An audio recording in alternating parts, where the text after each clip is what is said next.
ऐसा है कि जो अंबेडकर छात्रावास है, छात्रावास में तो कोई संवाद या पॉलिटिकल एक्टिविटी होता नहीं है। हमने तो नहीं सुना है कि आप हॉस्टल में जहाँ स्टूडेंट पढ़ने जाते हैं वहाँ जाके आप पॉलिटिकल बात जाके करते हैं। तो उनको जिला प्रशासन ने परमिशन नहीं दिया। फिर कांग्रेस ने कोई और जगह के लिए अप्लाई किया, तो दरभंगा में टाउन हॉल है, उसमें उन्होंने पैसा भी जमा कर दिया। जिला प्रशासन ने परमिशन भी दे दिया, लेकिन उनको वहां जाके राजनीति करना था, उनको कोई इशू से तो मतलब था नहीं। तो वो वहां पे पहुंच के अपना जहां कार्यक्रम करना था वहां नहीं करके लाइमलाइट लेने के लिए, पॉलिटिक्स करने के लिए अपना वो दिखा रहे थे। और ये भी कहा गया उन लोगों को कि भाई आप जब ऑलरेडी आपको अलॉट हो चुका है एक जगह, तो आप जिन लोगों को बुलाना है बुलाइए, जहां से छात्रावास से बुलाना है, कहीं और से बुलाना है। लेकिन वो उनका उद्देश्य था नहीं वहां जा करके, क्योंकि चुनाव है इस साल बिहार में, तो अब बिहार इनको याद आ रहा है।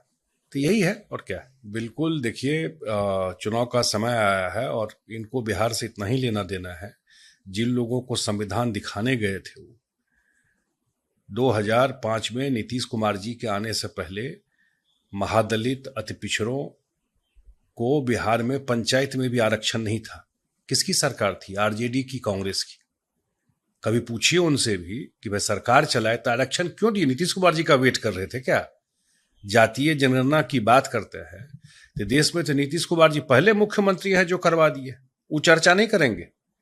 तो इसलिए उनका कुछ नहीं। अब बिहार से उनको क्या मतलब रहा? कभी देखे हैं बिहार में कोई रहा है? सरकार चलाए इतना दिन, बिहार का जो बदहाल किया हुआ था उसमें तो कांग्रेस उतनी ही बड़ी जिम्मेवार है।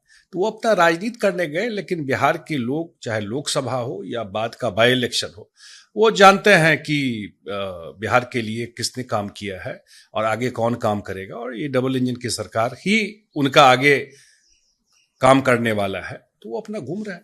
देखिए, इतना हिस्टोरिकल मोमेंट है देश के लिए कि हम लोग तो हम अपने जीवन में पहली बार देखे कि डीप इनसाइड पाकिस्तान के अंदर जाके टेररिस्ट का जो ट्रेनिंग सेंटर है वहां जाकर के उनको खत्म किया, जो 9 उनके सेंटर थे। और मैसेज बड़ा लाउड एंड क्लियर दिया देश के सेना ने, और पूरा देश एक हो गया।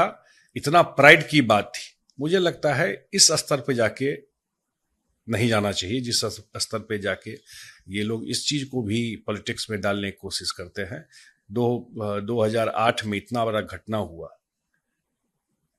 मुंबई में 26/11 को, और कहाँ कोई इस तरह का हम लोगों ने एक्शन लिया।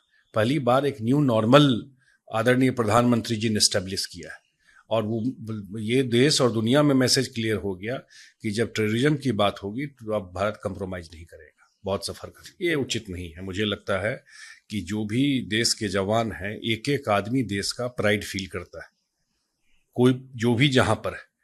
और अभी आपने देखा कि दो जो प्रेस कॉन्फ्रेंस दो महिलाएं करती थी, पूरा देश को उस पर गर्व था।